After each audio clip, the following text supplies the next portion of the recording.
isn't the answer. Could you repeat the question? Hello, I'm Pat Coakley, and welcome to PODSNACKS Art of the Diet, the weekly podcast that each week tries to ask the right question about how to maintain a significant weight loss. You can access all the episodes on www.ArtoftheDiet.com.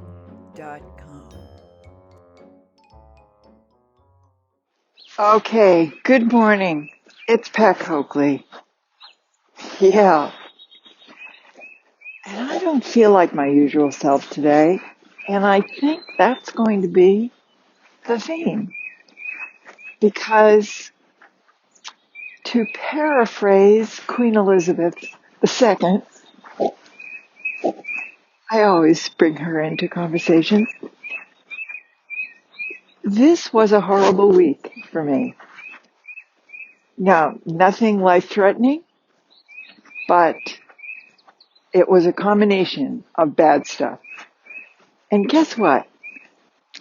My wager is some of you may have had a similar like week, but what I know for sure is that all of us trying to maintain a significant weight loss, sometimes we have what Queen Elizabeth referred to as an entire year once.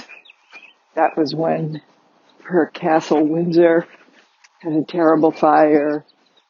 Her son Charles and Diana were, fighting it out in the newspapers. And she called it a annus horribilis, a really horrible year.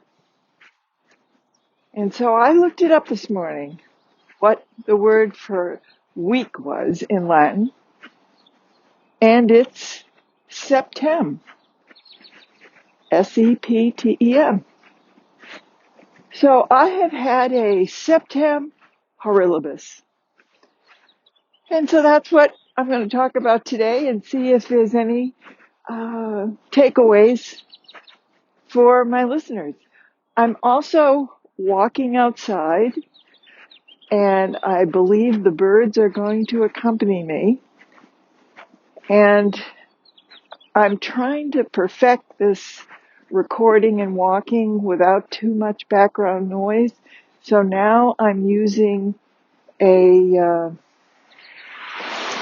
now that's a car that just went by. I'm using earbuds that are wireless because I noticed the last time when I was walking around the track, I was connected with the wire earbuds, and the wire kept jumping up against my shirt and making background noise. If I could record these ahead of time in my studio at home and get all the audio correct, it would be really nice. But the fact of the matter is, I have to record them as I live them in order for it to be of any help, A, to myself, because honestly, I do this just to keep myself real, and also to reflect back to you aspects of your life that you may struggle with and may find comforting to know that, people all around you are suffering from it. So anyway, let's talk about my Septem horribilis and see if you see any parallels. Okay, now I just listened back to that 3 minutes, and I certainly haven't solved the audio issues, have I? And those birds, and those cars, I am simply going to have to walk. I have to find some place outside where there are no birds and no cars. Yeah, no birds. Like, I'm going to have the power to control flight now.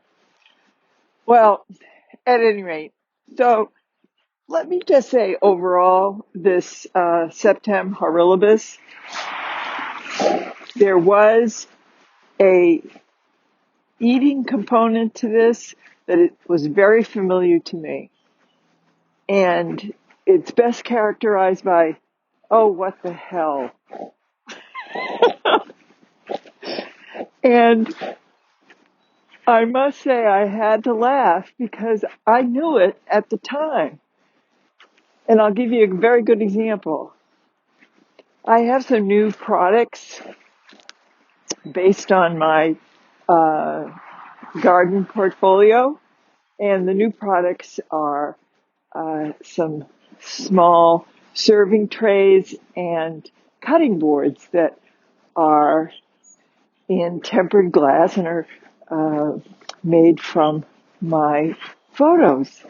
And I really love them, and I'm excited to market them. But in order to market them, I have to create photos of them, and they're called lifestyle photos.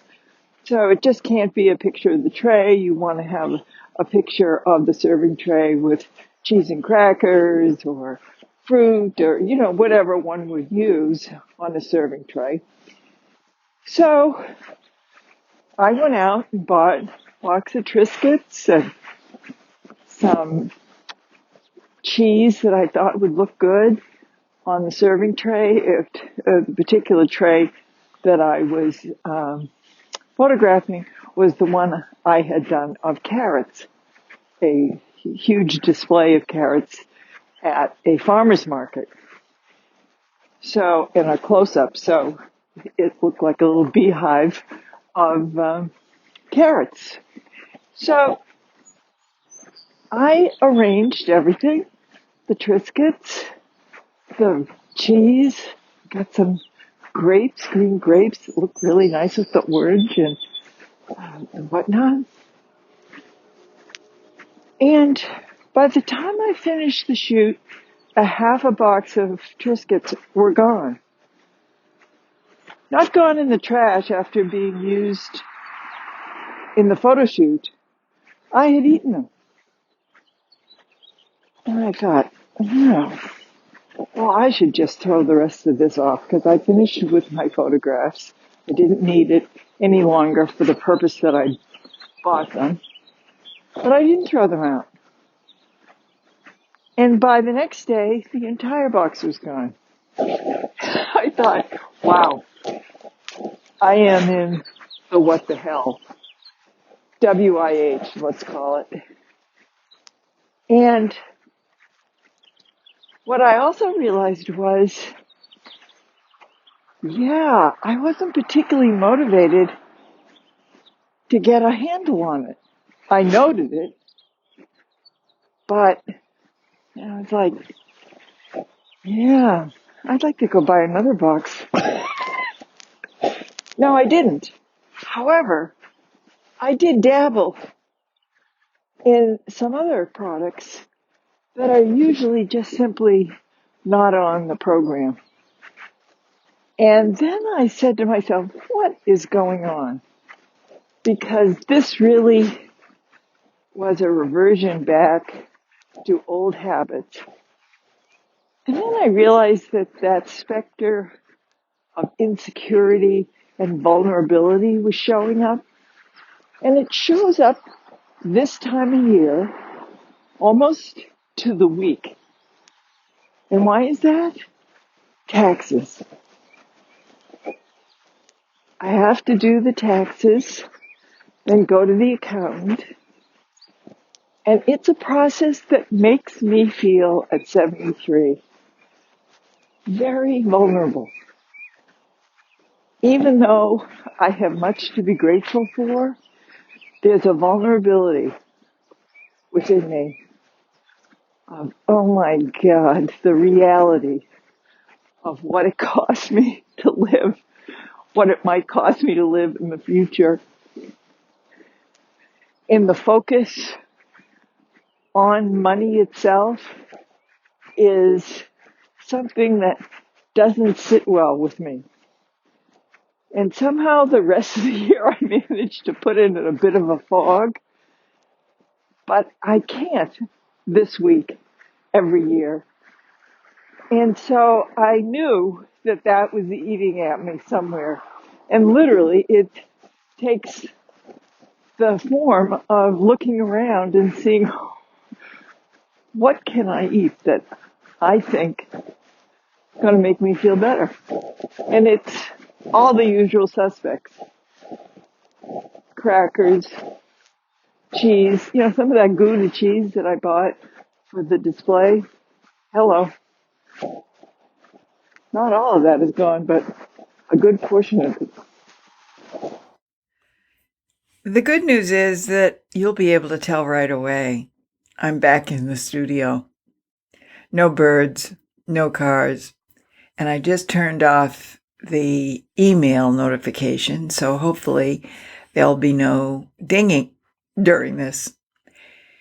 So, part 2 of Septem Horribilis had to do with my business that I was photographing for in the first part. And what triggered my realization there was that this tax week is always fraught with anxiety for me, for the present and for the future.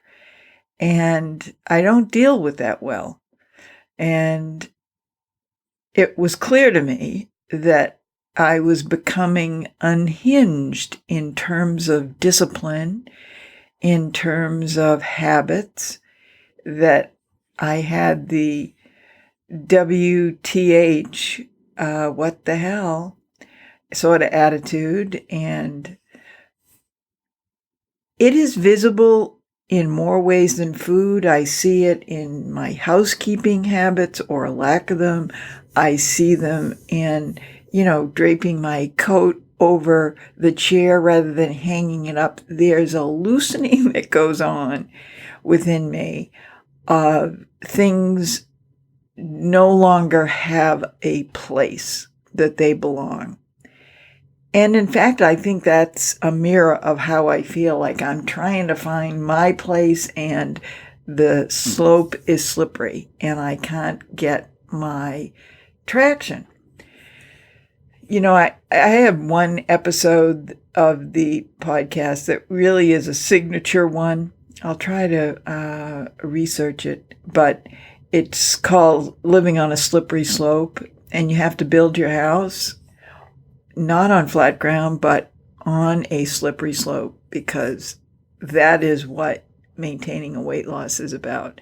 And this week just had all of those elements, including I could see myself sort of careening down the slope, trying to hold on to, tree branches or shrubs or whatever, but I did not have a solid footing. Other than, and it's not insignificant, I was watching as I was going down the slippery slope. Maybe years ago, I would have averted my gaze even from that. But at any rate, so I set the stage with the anxiety and whatnot that tax time has. Okay. Second, unnerving was I had the second malware attack on my websites, one of which is the shop that I sell these products from.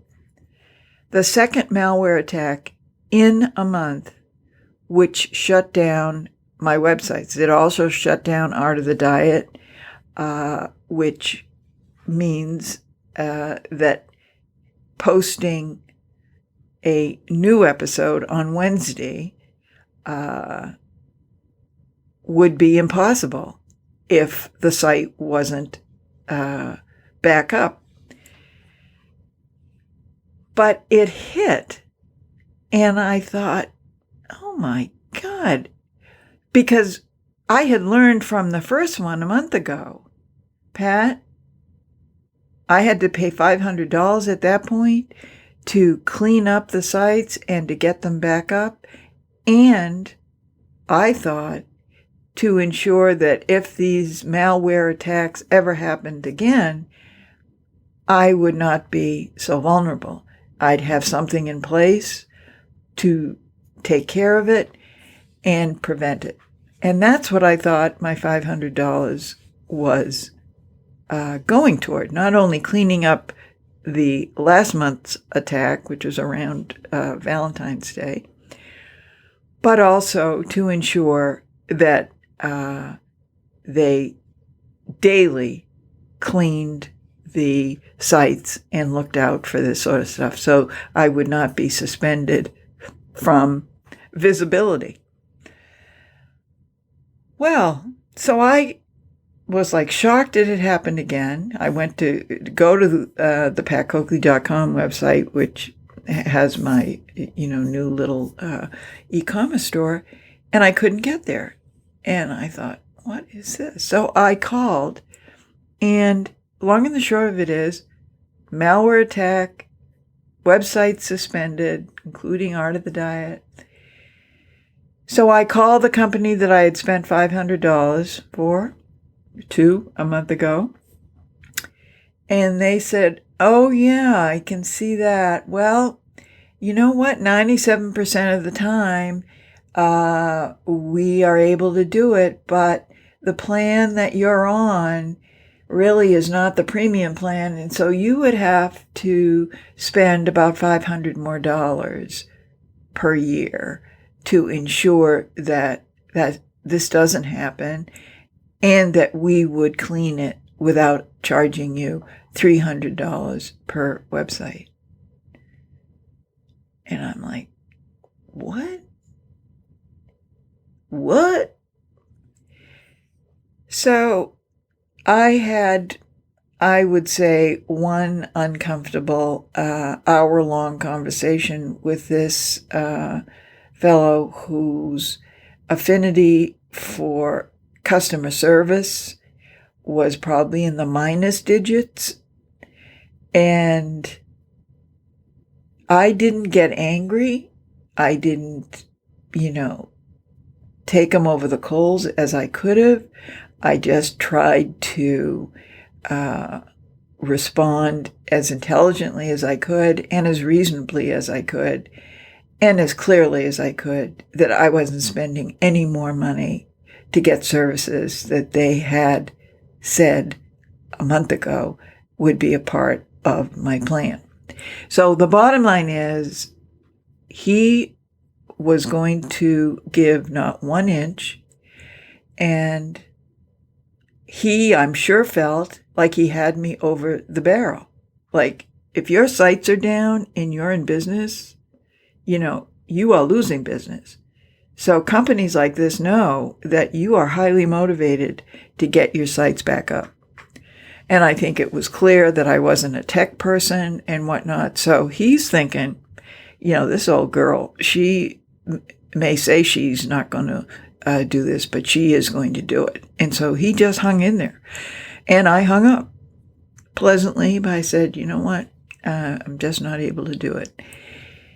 So after that phone call, though, I felt awful. And I think part of it is the dovetail with the tax season, because one source of my future revenue, I'm investing in this store and in these products and in my own creativity.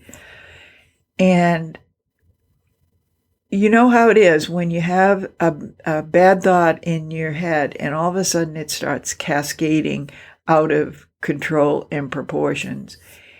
And so that's what happened. So I was like,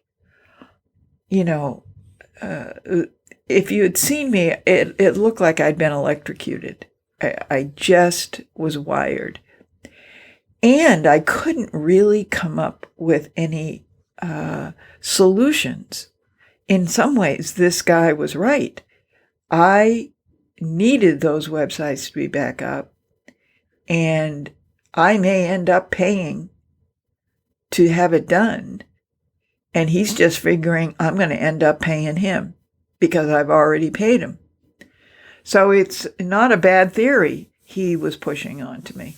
However, I was so agitated, it made no difference. Trying to get the big picture, I did not get. And so I had a whole night of sleeplessness, and that's just a cascading horror show for anybody trying to deal with weight management, because lack of sleep, and then you're trying to function, and so you're looking for whatever food is going to spark the brain and whatnot.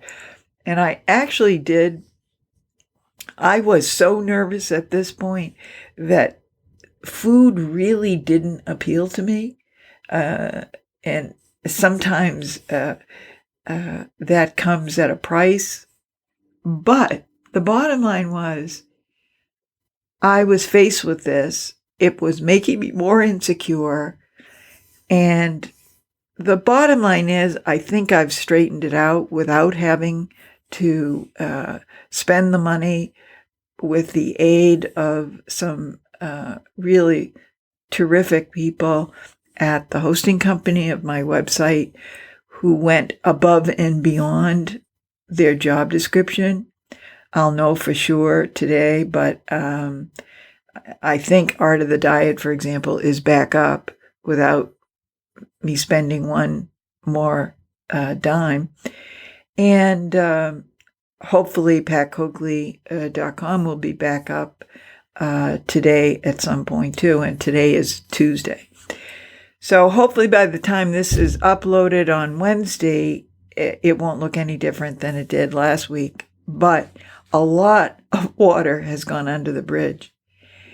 And the takeaway for me was that all week long I had the slippery slope, trying to get my footing feeling, which is an anxious, worrisome, nagging feeling that doesn't go away, and tried and true methods of trying to deal with it with food. That's my knee-jerk reaction at something like this. And when I'm in better disciplined form, I'm much more able to control it. But all of that seemed just not possible, nor did I seem to want to do it, which is the interesting thing. The only constant was that I was aware of it. And I guess I could give myself a pat on the back for that. But the bottom line is, this is a week that we all have, in one way or another, multiple weeks in the year. The sources of anxiety and discomfort and insecurity may vary across all of our personalities. Mine this week happened to be money, future, business, the feeling of technology being beyond me, something that I usually feel comfortable with.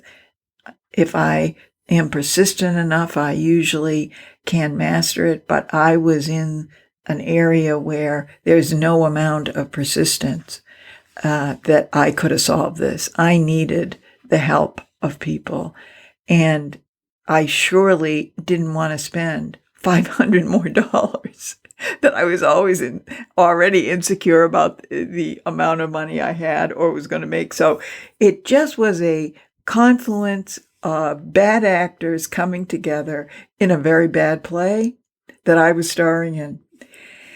And so with the help of these very nice folks, yesterday ended well, and I slept like a log, which I usually never do, even on good nights, but I was so exhausted. And so today's another day, and discipline is going to return to the ranch. But I'm also realizing that when I've had a prolonged period like I've had of, no grains, no sugars, that when I start introducing those two back into my diet, a little bit more of what the hell takes place, even if I'm not on the slippery slope. There's something about maintaining that discipline for months on end and then introducing a little bit of it. That something in my brain goes, oh yeah, have a little more of that, have a little more of that. So I do think I need to have that in my diet, but I am going to have to revert to the portion control people and the discipline. There's just simply no way around discipline, is there? Sometimes with the idea that you can eat yourself into a craving-free state, which you really can. Biologically, you can get it to the point where you aren't craving different things. But that only takes care of part of what makes us look to food for sustenance, for pleasure, for entertainment. And I'm not going to eradicate those impulses ever.